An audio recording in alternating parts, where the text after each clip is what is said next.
ask you to do a small exercise to put your feet on the floor and take a deep breath and to push your knees together as tightly as you can and try and hold that. Okay, let go.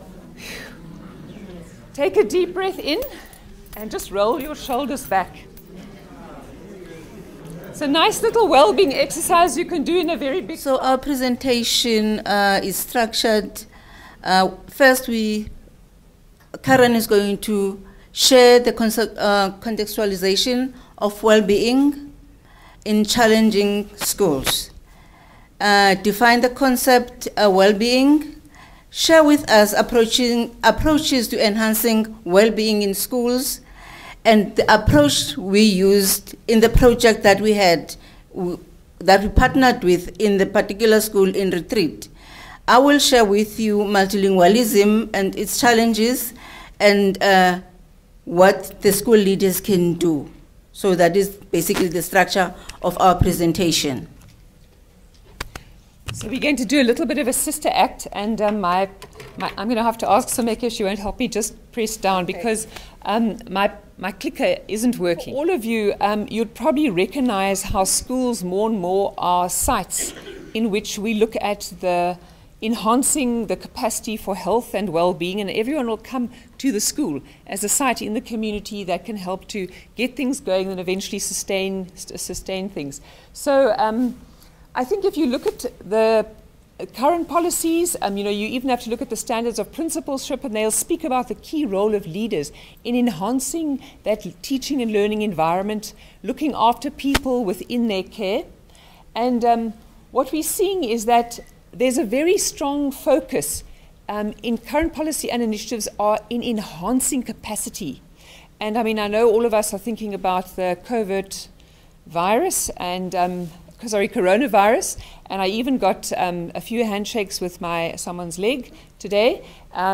And I think those issues are coming towards us, and we're feeling heightened levels of anxiety in schools, and probably, I don't know what drove a lot of you to come here today, but I think the sense of, teachers feel like they're pushed to the limit, and often in leadership you feel like you push to your limit in terms of just holding people and sustaining their energy for creativity, and also for going the extra mile to hold others in the school, in the broader school community. So just to say, some of the work I've been reading is around, read around teacher stress and teacher demotivation, but looking at the complexity of what teachers are being asked now. And I think a lot of your staff will be talking about innovation overload and the inability to cope, having to now use technology, all these new issues coming in, put admin things up on systems. And I think the complexity of the teaching role is increasing. So what we are finding is that teachers are actually wanting to move out of the teaching profession. A lot of teachers that we train, and we try and say, but we're not going to get things right in schools because if we don't look after teachers and focus a lot of our energy on that. We also know that there's a strong link between the environmental demands and the issues in schools and the ability of teachers to cope. And we also know that there are also teachers. I think what Ansi was saying is that in any school you'll look at some of the challenges, but in every single school there are also a lot of things that are working. So, okay. So we know as well that the landscape is different in many schools. We all have the same policy landscape, but our conditions and the histories of schools and the issues of inequality sit there very strongly, and they impact on what we're able to do. So I think, Ansi, also linking to your presentations on issues of equity and quality, issues around social justice. When we talk about well-being, we have to see the broader picture and what actually happens. Very different for a teacher to teach in a class of 50 learners as opposed to 26 or 36 learners, and still try and achieve the pressures and results that departments ask for. So what I found very interesting was this quote, is that teachers will only help learners to be well if both teachers and students are clear what sort of well-being they aspire to achieve. So I think all of us maybe need to ask that question, is when we think of well-being, what are we thinking of? And I think what we are experiencing is a huge push for things like wellness days to quickly compensate for people being exhausted and tired, tiny little bits of team building, and think this is okay. Okay? So in a way, the whole concept of they call it wellness, is being commercialized within a broader neoliberal context that's pressurizing and asking for more, and then you quickly give someone a pat on the back. And I think that's a very narrow way of looking at it. So there are many different approaches to enhancing well-being in schools, but teacher well-being. And when I looked at the literature, you've got some very focused around, a lot of the wellness stuff is very focused on individual. I just need these skills and these quick tricks. I'll put them in my pocket. I need to do a few of these things, and then I'm going to be fine. But we all know those are short-lived. They're necessary but not sufficient. Okay? Sorry, Samika, just to go back. So what I was interested in, the work of Allard looks at the different dimensions of whole well-being, looking at all the aspects of having, loving, and being. And my work and research built on, or used some of Allard's work, but kind of re-looked at categories in relation to that. Kono and Rimpele have spoken a lot about having, loving, health, being, and health as necessary aspects that enable well-being. And then Ansi mentioned Protensky's work very much focused on the complexity of issues like well-being through different levels of relationality, from the individual to personal, interpersonal, organizational, and the community contextual factors. So you can't think of it as being one thing. Everything is related in that context. So a number of us have actually worked towards understanding well-being from a much more complicated, what I'd call it a systems view, multidimensional, and always kind of related. So it's never one thing at one time. And very interestingly is more and more in the literature, there's a strong focus on issues of social justice. So it's not just about being well and feeling okay, but it's about how do we address the issues in the broader context we stay in that are actually having an impact on why we're not feeling the way we should be feeling about our jobs. And then what I enjoy very much is the work of Joan Tronto, who comes from a radical feminist perspective, and she talks about issues of care, and care taken towards looking at that within a social justice framing of it's not just about caring for myself and noticing others and noticing how I relate to others, but it's also about how you stand in solidarity with each other to make those change happen in your school context and in your school community. So my kind of key areas I came out with in my study was that what enhances teacher well-being is a focus on elements of loving, having, being, meaning in the teacher's life and related to the context that the teacher is working in. What's some new research coming out from Sonini and colleagues in Finland, they use the concept of pedagogical well-being. So they look specifically in a more narrow way at well-being in relation to teaching and learning, and what are those dynamics. Some of you might have come across the work of Chris Day, who did a longitudinal study over 5 years in a number of schools in Britain, and what they looked at was well-being. You can't just have these blanket terms, but Day's concept was in different life phases. So novice teachers will have different needs as young emerging teachers, as opposed to teachers who are closing in on retirement. And it's about having that differentiated approach as a school leader to how you engage with different teachers and their well-being needs. But a very strong finding from their research was teachers' identity is extremely important in thinking of their professional role, and they speak about the increasing deprofessionalization of teachers in the profession and how that's wearing their own identity down, and they feel like, well, why am I teaching anymore? I'm just doing administrative work. So teachers matter. They matter to education and achievement of their students, and more to their personal and social well-being. No educational reform has achieved success without teachers committing themselves to it. And I think you'd all experience that. You're wanting people to go the extra mile. So what are you going to do as a school to make that happen? So just to say, from my own study, is that understanding well-being, and particularly teacher well-being, as having a number of dimensions from personal, professional, organizational, and the context that you're in, all those aspects engage together to give you a sense of well-being. So this was an interesting thing for me. I was very surprised when I asked teachers, and I did my study in a school where teachers, it was a high poverty area or low income community, and there was very little additional support for teachers. But the two main things that enhanced the well-being of teachers were caring and supportive relationships. So you don't have to spend any money in it, but it's the quality of how you relate with each other on a day-to-day level. And those caring and supportive relationships leveraged energy for teachers to actually engage with and change the other conditions in their school. It's quite interesting here. So in a way, it means, what does this then raise for what leaders need to be doing in school? So that's the little framework that I came up with, is that to enhance well-being, we need to focus on loving, which is building caring and supportive relationships, focus on supporting the teacher's own state of being and health individually and professionally. Also, their own part of their health is their own professional health and well-being and their capacity to do what they need to do. The environmental conditions of creating conditions where they can teach and they feel safe. I think we've had a number of instances where teachers have been hurt or even killed in the last few weeks. And then a sense of purpose and meaning in what you're doing.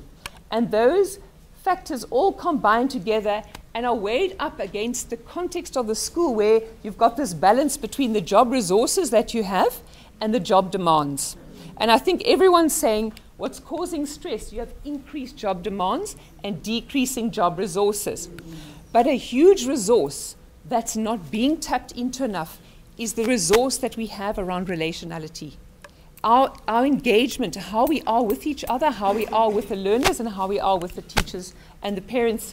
So that's a definition of well-being, a dynamic and holistic state of loving, being, having, and meaning in one's personal and professional life as a result of being part of a school community, and this community's influence on the physical, social, cultural environment and working conditions in support of teaching and learning. And so you might say to me, maybe that's too focused on achievement, but I mean, we can have those conversations. But I think where that comes from is at the core purpose of education.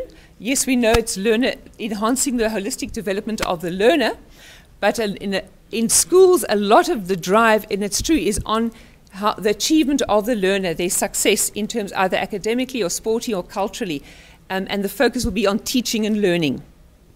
Okay, so multiple factors impact on well-being from a systems level, personal level, and the personal is not separate from the professional. The personal and professional are there all the time, and they need to be acknowledged. So I'm nearly, Sonika, thank you. So just to say, leadership needs to enable support at all these levels to address the biopsychosocial and educational support needs of teachers. And then Samika and I were involved in a project where we looked at how we can take actions to challenge and change the internal and external conditions that perpetuate misrecognition, violence, and inequality in schools. And a lot of that happens around the medium through which we communicate, or the mediums through which we communicate in terms of language. Samika, yeah. So some of the challenges that we found in schools was there's very little focus on the well-being of teachers.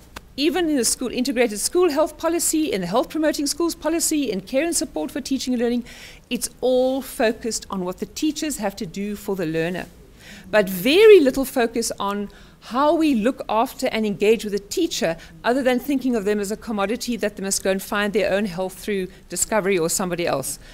And then the integration of teacher well-being with a personal and professional development. So I think what you're finding is that it's not asking someone to go and do a wellness workshop, but it's how you build that within the school. How does your school become a healthy, vibrant environment that helps you to flourish? What are you doing as leaders to enable this? So the sustainability, what we're finding is that there's often very little integration. When you look at the school improvement plan or the IQMS or the daily practices or the functionings of the institutional level support team, there's nothing. Looking at teachers and say, what's helping you to cope? What's making it difficult for you to cope? Why can't we have those conversations? And I was alerted to something about, I've got 5 minutes, I better go quickly, just to say that the focus is now on wellness and well-being, and I think we need to look at this critically about how when we raise anything to do with ill-being, it doesn't become pathologized, that we don't have the space to actually raise and engage with those difficult issues or find it awkward to talk about them.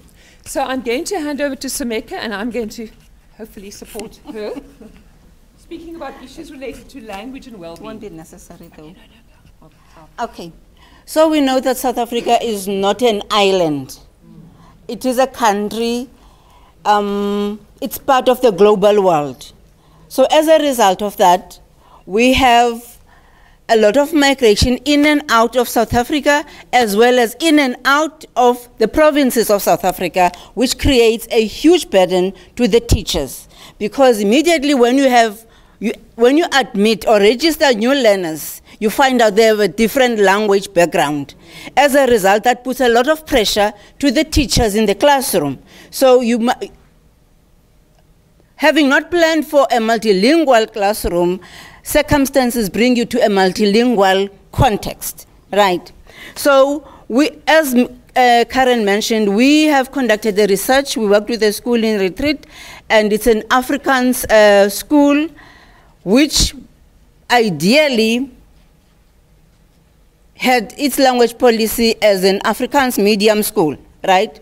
But we know that the South African policy claims or proclaims that we have 11 official languages, including the sign languages, the Khoi and the San, which have to be respected and used as such in schools. But in a practical way, that does not happen. Not all the languages are respected. And the language and education policy specifically or explicitly explains that multilingualism is here and it is here to stay.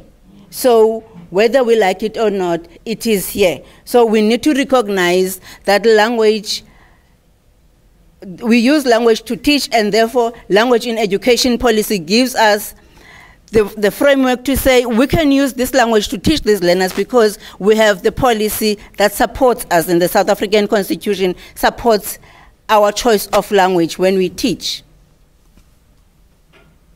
Okay, so as I've mentioned, we have movement in and out of South Africa, and then the different languages that you get in your classroom impact on the teacher's well-being. Because when you deliver a lesson and you notice that your learners are not getting what you are saying, it frustrates you. It makes you feel as if you are incapable of teaching or you were poorly trained. But it is not a case. It's such that you cannot mediate learning using the language that the learners are not understanding. Okay? And then the other challenge was if there are few, there are, but a few multilingual resources that the schools are exposed to. And then, as the teachers are delivering the curriculum, you notice that your learners are not understanding you. If you're fortunate enough, you go back and forth with a language that you know that the learners understand. And then when you switch back to the medium that you need to use, you're almost running out of time. And when the teachers now engage in that kind of a practice, they find it, they're stealing the learners' time, they're not confident in using that practice. And specifically in that school, it is an Afrikaans medium school, but the school language policy prefers English from grade 1 up. So what they are noticing is that even the Afrikaans that is spoken at home is not as strong because it is not used for learning or any other means, but it is used as a slang. Ze verstaan mos. Yeah. So, so the policy that we have, right, that is set high above there, is not in line with the context of our schools. And that creates kind of a discomfort in the classroom, right? And most teachers are bilingual, but not necessarily multilingual. We know 1 or 2 or 3 languages, but the languages that we know and understand. Maybe there is another learner with another language. We know that we have learners from across Africa now. So if you don't understand the Congolese language, how then are you going to mediate learning for that specific child? And the policy again, the curriculum and assessment policy is paced in such a manner that by a particular time, teachers must have been completed a particular section. So the pacing that the policy puts on the delivery of the curriculum adds another pressure, because already you have learners that are at different levels in your classroom. First, you have to address their cognitive abilities, and then you have another challenge, which is the language challenge. And then that also impacts and adds another pressure to the teachers. So, Karen. So maybe we have to be brief, because Selwyn gave us a few minutes, 5 minutes, eh? I don't know if this is still working. Okay.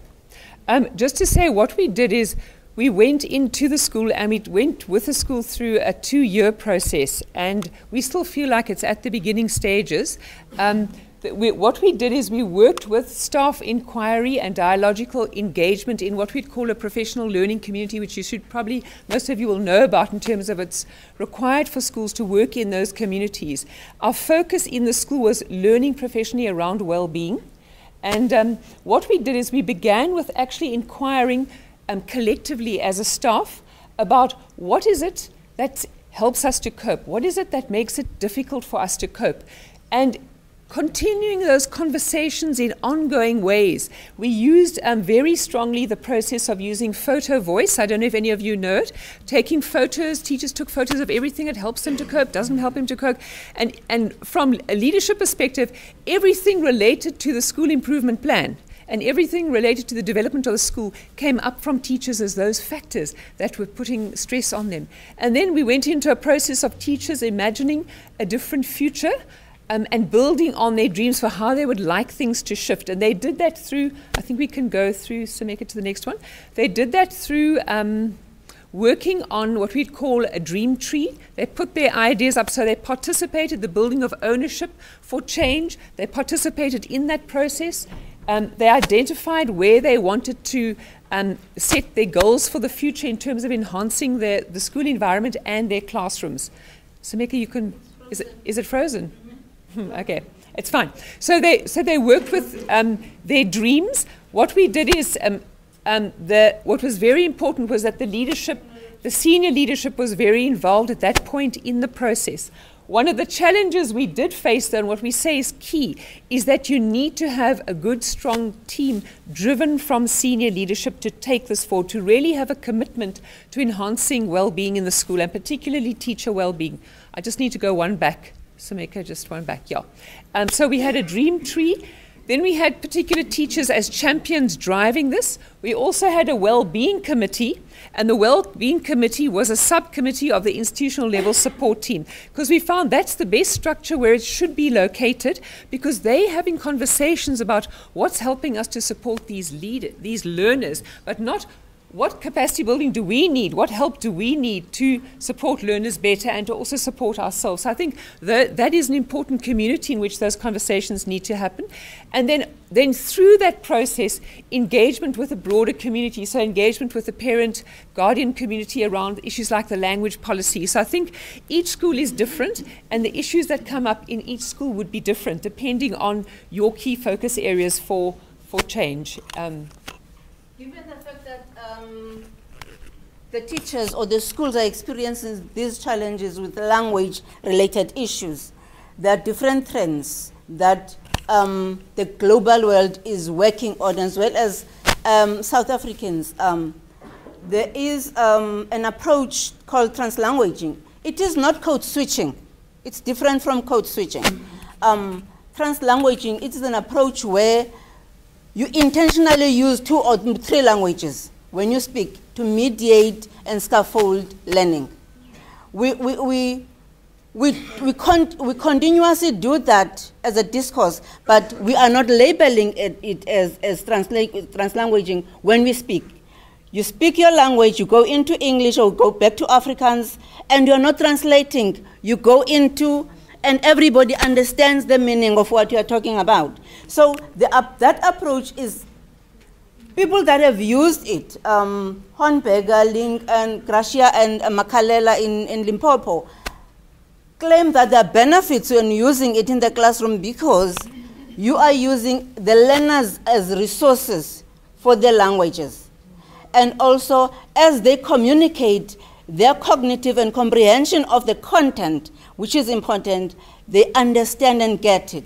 And also, with these trends, it is not only about using the chalkboard.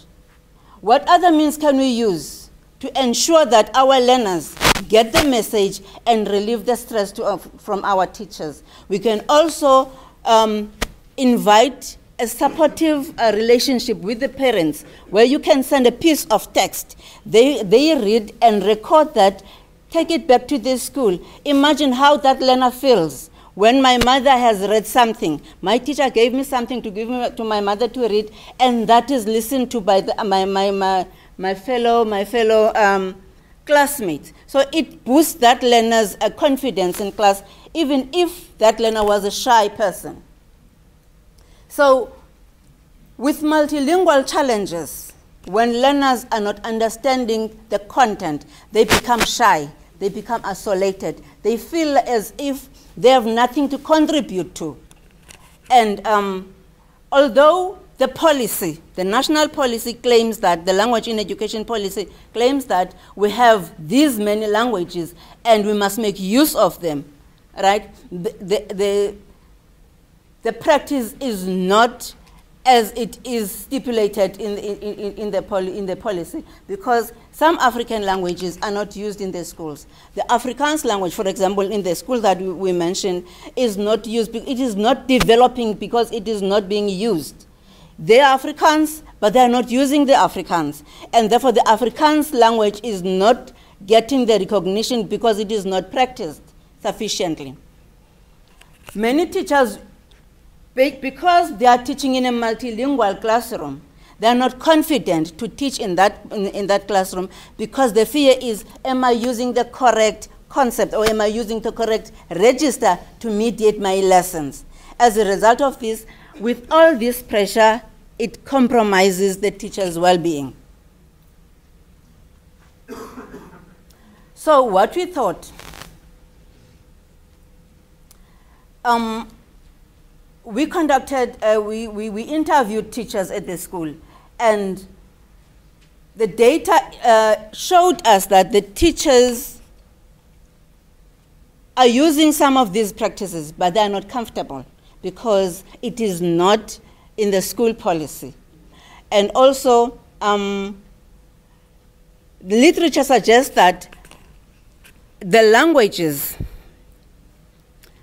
teaching does not only involve a teacher speaking or talking in front of the learners. The teachers can use other modes to mediate learning. It must be innovative enough. So the innovation can only be successful if the school leaders are supporting the teachers. Okay. Can you complete that one, Karen? 1 minute. Quickly, I'll just complete this now. Sorry, there are just some ideas here about what it means for what leaders now need to do, what you can take back to your schools. And I think maybe a key message is create the time, culture, and structure for people to be able to stop and connect with each other and learn together about what's making it possible for them to cope and what makes it difficult for them to cope, and do that in a systematic way. And I think a lot will come out of that. I said about acknowledging the personal and professional, keeping teacher well-being on the agenda, and create opportunities to strengthen parent-guardian support and involvement in processes, to build the relationships with other support providers, and to share practices both within the school and between schools. And teachers love that. They love sharing with their colleagues what they do best, the things that they've achieved. And I think creating more opportunities for that. And then finally, we have focus on what helps teachers to help learners achieve and love learning. Review the school language policy, promote language development, encourage, would say, pedagogies of care and compassion. And I think there's not enough of that. There's a lot of drive, but not time to actually focus on learning. And then the last thing is, we've got a, we'll put this up so that you can see that. But I think the main lesson there would be is really that leadership plays a very key role in creating that environment where you can hold and support teachers in a very different kind of way and promote real values and practices around caring and support. So we say that the focus on teachers puts the heart back into education and connects us back to the person at the center of change. So we still feel teachers are key. Everyone will come back to the teacher, but that teacher's resources are being depleted.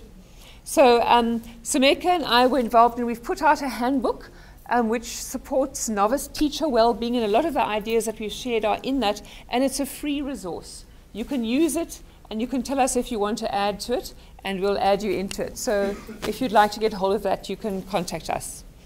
And I hope that's given you some ideas.